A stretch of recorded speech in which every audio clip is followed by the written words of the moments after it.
Setiap orang punya keinginan, dan ketika keinginannya itu tidak tercapai atau tidak menjadi kenyataan, banyak orang begitu mudah menyerah, kecewa, putus asa, bahkan ada yang berani bunuh diri. Mereka telah berdoa sungguh-sungguh, mereka telah melakukan usaha yang terbaik, mereka telah percaya, namun hasilnya mengecewakan. Nah, bagaimana caranya supaya jerih lelah kita tidak menjadi sia-sia? Mari kita belajar dari 1 Korintus pasal 15 ayat 57 sampai ayat yang ke-58.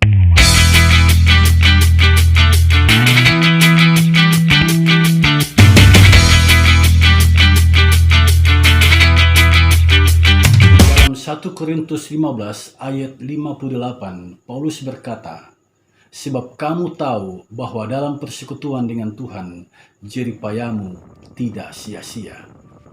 Kata jerih payah di sini diterjemahkan dari sebuah kata dalam bahasa Yunani, kopos, artinya bekerja keras membanting tulang atau bekerja sampai kelelahan. Orang yang bekerja sampai lelah beroleh jaminan kerja kerasnya itu tidak sia-sia atau hampa. Hal itu dapat terjadi dalam persekutuan dengan Tuhan. Hanya di dalam Tuhanlah kerja keras kita bermanfaat. Nah, bagaimanakah persekutuan di dalam Tuhan itu? Dari 1 Korintus pasal 15 ayat 57 sampai ayat yang ke-58, saya menemukan ada 3 sikap hidup orang yang berada dalam persekutuan dengan Tuhan. Yang pertama, mari kita lihat ayat yang ke-57. Dalam ayat yang ke-57, di sini disebutkan sebuah ajakan kepada kita agar bersyukur kepada Allah. Mengapa bersyukur kepada Allah? Sebab Allah telah memberikan kepada kita kemenangan. Kemenangan oleh Yesus Kristus Tuhan kita. Kemenangan dari apa? Jika kita membaca perikop sebelumnya, maka kita akan mengerti ternyata di jemaat Korintus ada persoalan yang serius. Beberapa anggota jemaat begitu yakin adanya kebangkitan orang mati. Namun beberapa anggota jemaat bertanya, bagaimana orang mati itu dibangkitkan, dan dengan tubuh apakah mereka datang kembali? Paulus menjelaskan menggunakan analogi biji tanaman yang ditabur. Biji itu tidak mungkin tumbuh jika tidak mati terlebih dahulu. Dan ketika biji itu tumbuh, bentuknya tidak menyerupai biji. Biji itu bertunas. Demikian juga manusia, kata Paulus. Paulus menjelaskan ada tubuh surgawi dan ada tubuh duniawi. Ada tubuh alamiah, ada tubuh rohania. Daging dan darah tidak mendapat bagian dalam kerajaan surga. Demikian penjelasan Paulus. Kita tidak akan mati semuanya, tetapi kita semuanya akan diubah. Kapan? Di saat Yesus Kristus datang kembali dalam kemuliaannya dan nafiri terakhir ditiup. Pada saat itu semua orang mati akan dibangkitkan dan kita semua akan diubah. Kita tidak lagi mengenakan tubuh jasmania yang dapat binasa ini. Kita semua akan diubah dan pada saat itulah genap nubuatan. Maut telah ditelan dalam kemenangan. Hai maut, di manakah kemenanganmu? Hai maut, di manakah sengatmu? Ada 2 masalah terbesar manusia, yaitu kematian dan kejahatan. Atau dengan kata lain, maut dan dosa. Itulah masalah terbesar kita. Allah di dalam Yesus Kristus telah membereskan masalah itu. Allah telah menyelesaikan masalah itu. oleh Yesus Kristus kita beroleh kemenangan atas maut, atas dosa. Itulah sebabnya Paulus mengajak kita mengucap syukur kepada Allah.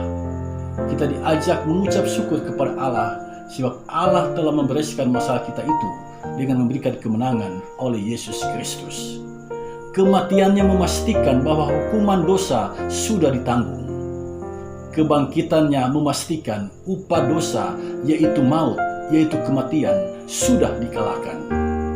Itulah dasar mengapa kita mengucap syukur kepada Allah sebagaimana tercatat dalam ayat 57 bacaan kita saat ini. Tuhan Allah telah mengangkat dua persoalan terbesar manusia, yaitu kematian dan kejahatan, maut dan dosa. Sikap hidup yang kedua dicatat dalam ayat yang ke-58, berdirilah teguh, jangan goyah.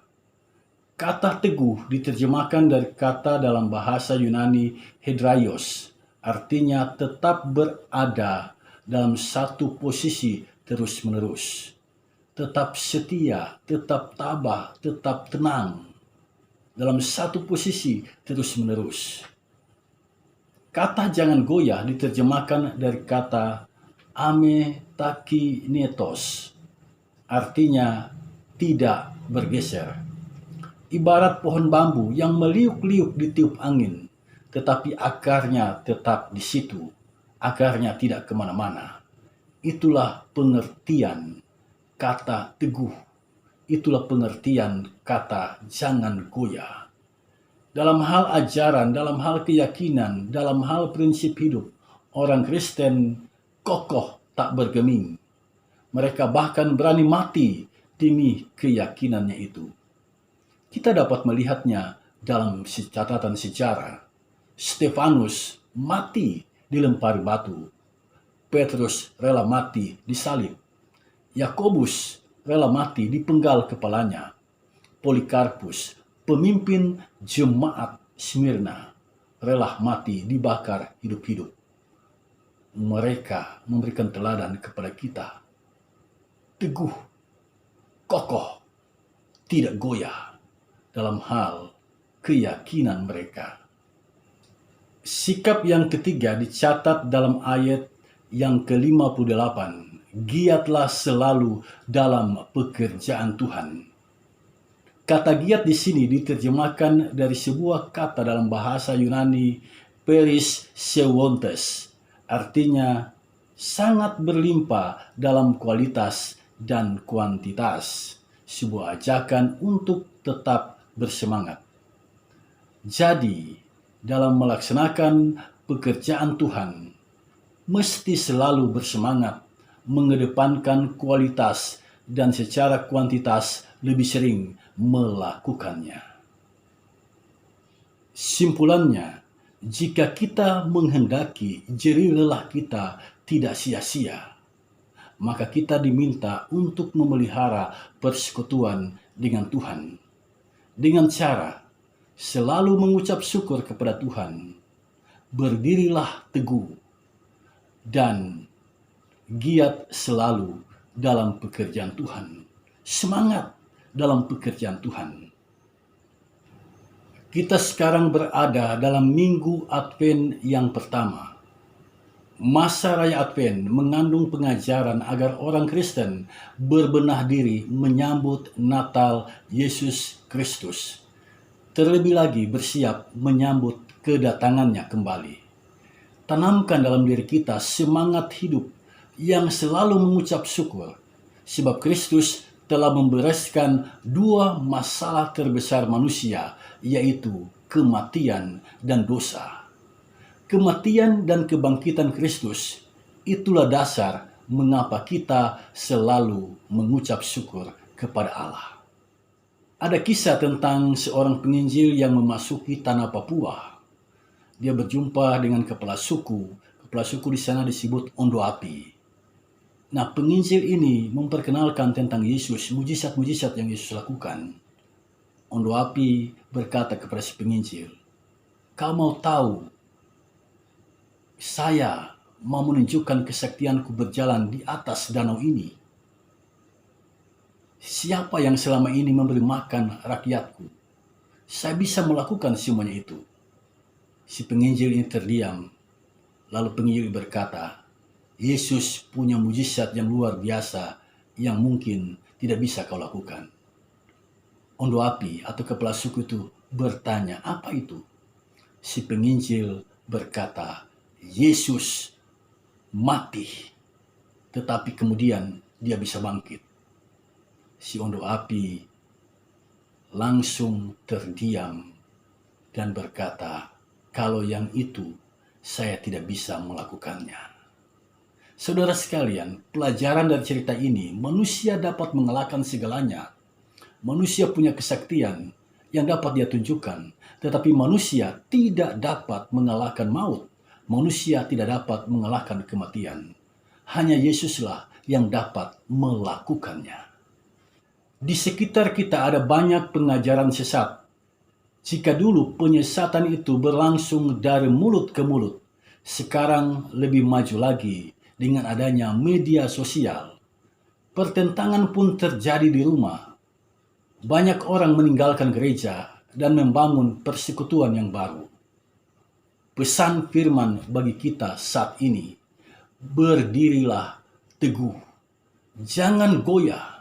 Kita ikut teladan Yesus, bertahan di jalan sengsara, bahkan sampai mati. Kita sekarang berada dalam dunia yang berperang melawan pandemi COVID-19.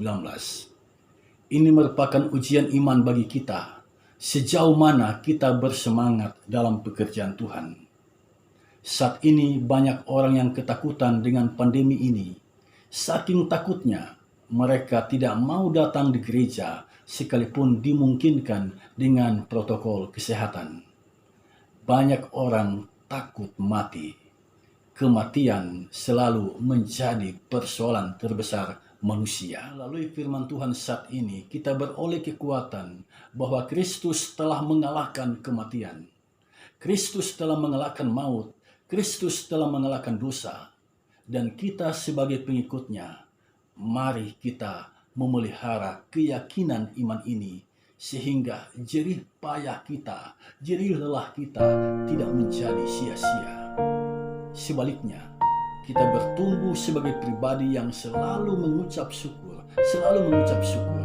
teguh pada keyakinan, dan selalu giat dalam pekerjaan Tuhan.